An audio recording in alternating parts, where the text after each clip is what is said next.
So these, because the drug problem is such a large one, it's prevalent, it's everywhere, but it's also a very specific problem. It's something that requires state assistance and federal assistance.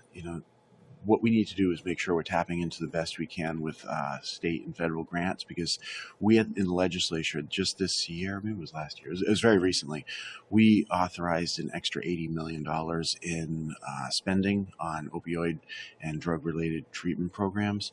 So that's one thing, is make sure we're constantly do, looking for those resources.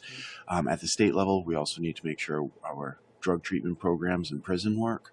We need to make sure that like all of the programs we're offering actually deliver the outcomes.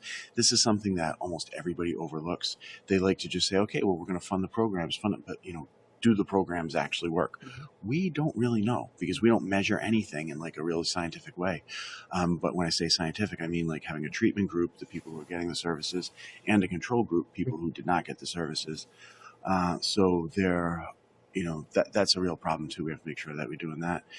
At the high school level, basically what I need to do is follow, because I'm not in the high school, and so what I need to do is follow the direction of the superintendent, who's, reports to the school committee, doesn't report to the mayor. So the superintendent would be informing me, this is what we need in the high school.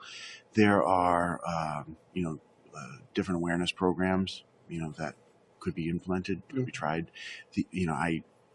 That's, like I said, that's something that, I have to actually look to see, like diagnose what the problem is, review what the alternatives are, like that we can, implement one of those alternatives, and then measure whether or not we're getting the results we want. So that's something that you just have to do, because it's so specific.